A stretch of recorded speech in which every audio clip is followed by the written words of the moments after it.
Which public companies are going to benefit from the growth of the AI market? That's what we're going to see in this video. But a disclaimer first. This is obviously not financial advice, and it's not because a company will grow thanks to the AI market that its stock price will also go up. The stock market is influenced by a variety of factors, and everything I say in this video might also turn out to be completely wrong anyway. So, always do your own research and let's begin.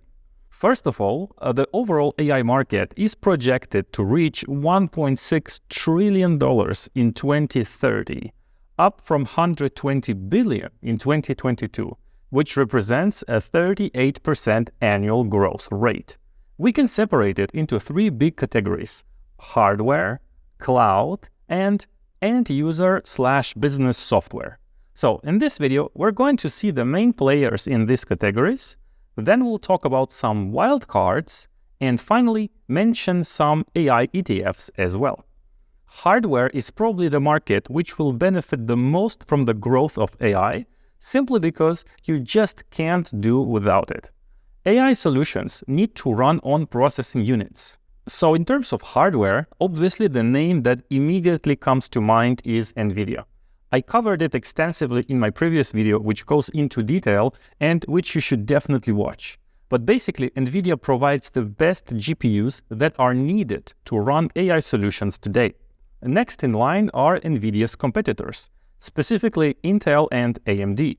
Even though their share is smaller than NVIDIA's, it makes sense to assume that they will be able to compete and grow as well, because it's likely that NVIDIA won't be able to serve all that market alone. And in the hardware category, we can also have a potential surprise, which would be Google. So Google has been developing their own custom chip called the Tensor Processing Unit, or TPU, and they put 4,000 of them together to create a supercomputer for their own AI needs. And of course, they also claim that it's faster and greener than what NVIDIA does. We have no way of verifying these claims, especially that Google has been late to the public AI party and mainly teased things so far. And whenever they actually released something, it was underwhelming, like Bard. So I would simply keep Google in sight for this one. They became an underdog. Who would have believed, right?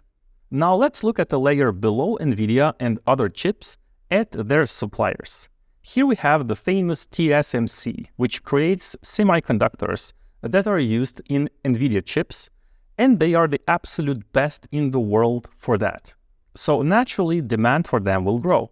But they're located in Taiwan, and this means a risk of war in case China decides to go full Russia. With that being said, such a war would have devastating effects on all industries, in which case the whole stock market, and especially technology-related stocks, would probably come crashing down no matter how diversified you are. So let's hope that common sense prevails. Next we have ASML, which is a TSMC supplier. They supply photolithography equipment for the semiconductor industry, and here again, they are the best ones at this crucial cutting-edge technology. ASML themselves have a range of other suppliers that are smaller public companies, and a lot of them are included in the AI ETFs that I will mention at the end of this video. So let's stop here for hardware and move on to the cloud. AI cloud is yet another layer of the AI market.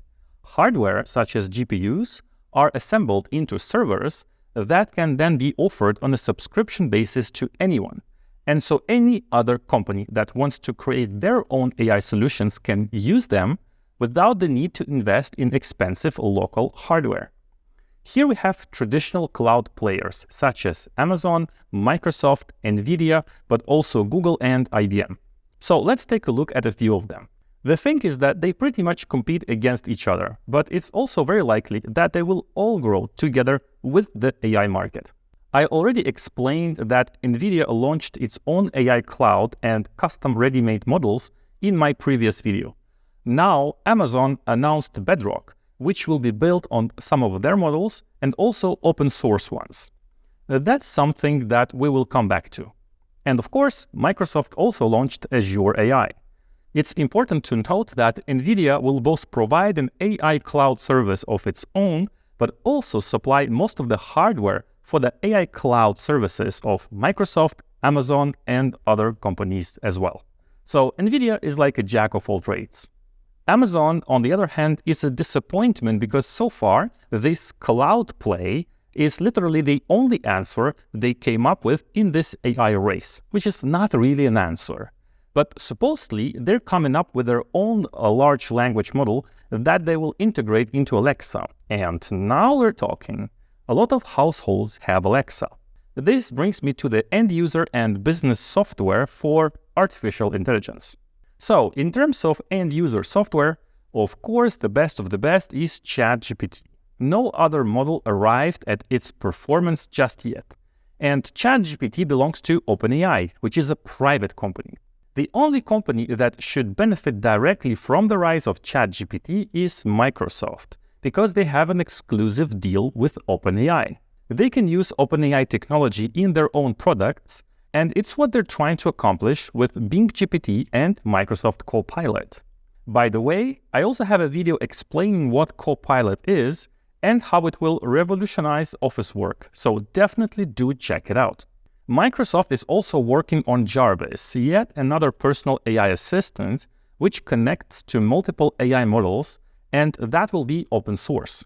So yeah, it goes against the work of OpenAI, and generally speaking, open source models are a direct threat to OpenAI if they come close to ChatGPT performance. Here, Microsoft wants to basically have the best of all worlds, contribute and benefit from both approaches. And here, Amazon will also host Hugging Face models in its AI cloud, thereby democratizing open source models even more so, which will result in a fierce competition between open source models and private models such as ChatGPT. Regardless of that competition, though, all models will require hardware mentioned in the previous part of the video. Now, Google is once again the underdog here, so we should expect something coming from them eventually. An actual working Bard, a new search engine, an AI in Google Drive, and other applications. Adobe is also well positioned if they keep investing and buying AI startups. Currently, Firefly, their image generator, is quite ridiculous compared to Midjourney, but the reason is understandable. Adobe uses only the licensed image from their Adobe stock to legally train their model, while Midjourney uses copyrighted images, which in the long run might result in a big problem for Midjourney if a court decides that they cannot do that anymore. So Adobe is slower here, but given that they are the current absolute leader of creative software and that they have always remained on top of the market thanks to timely investments, as I explained in my video about Adobe's story, then we can expect the same innovative behavior to continue. However, they are also at risk of open source models and software eventually becoming good enough, so it's a tough call. Now let's talk about all the wildcards. Public companies that are doing significant things in the AI space, but for which the potential is not yet clear. One such company is Tesla.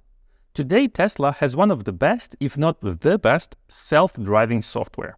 Their model has the most experience, to put it that way.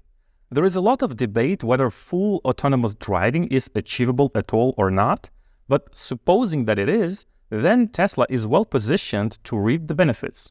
There's also Hyundai, simply because they bought Boston Dynamics, which are experts in the robotics field and also have some very advanced vision AI.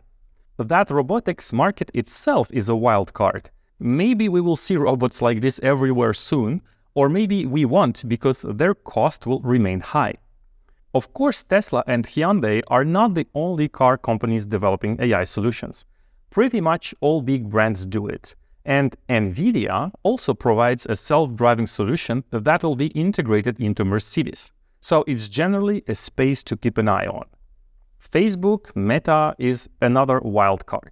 I criticized Facebook's core business model multiple times on my channel, especially their metaverse, which I never believed in. I said that I expect other companies to create something of an actual metaverse, and that it would probably come from a gaming company, but not from Facebook. So with the rise of AI, there's a common prediction that eventually virtual reality and video games will become yet more realistic and addictive, and that VR will finally become mainstream. If it turns out to be the case, then Facebook is well positioned with its Quest headset, formerly known as Oculus. It's the best VR headset, and if they keep improving it, they will reap the benefits from all the hardware sales when jobless people decide to go full VR addicts. Other entertainment should also grow with AI, but it's not clear how the revenues will evolve. Take AI music, for example. As I explained in my previous video, it literally changed the music industry forever. But it doesn't mean that it will be free. It's very likely that AI music will also be distributed on legal platforms such as Spotify and generate ad and subscription revenue in the same way. So it makes sense to assume that wherever AI will generate or help create tons of new entertainment content, that those platforms distributing that content will also grow, like Spotify, Netflix, YouTube, and others. Then we have Palantir. So Palantir is a controversial company, but recently they showed their new capabilities in terms of AI warfare, and some of their products are already helping Ukraine. It's commonly admitted that AI-powered capabilities in war can theoretically become way more important than conventional warfare by making better decisions and dramatically improving targeting.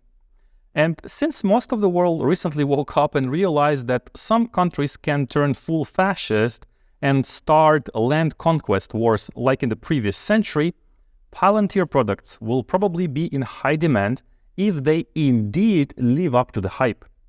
And lastly, Apple is a disappointment so far. Everyone usually expects big things from Apple, and their track record should make us optimistic that they will soon come up with something. But so far, the rumors only talk about Quartz, an AI health coach. It's still important though, because AI in healthcare is expected to become a huge market of its own, so we'll see. It's hard to believe that Apple will miss out on AI.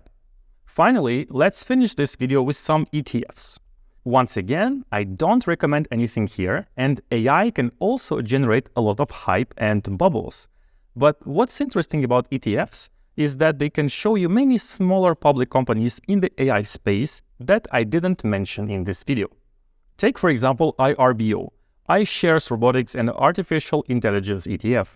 You can take a look at its holdings, and in my opinion, it's the most diversified and representative ETFs for AI.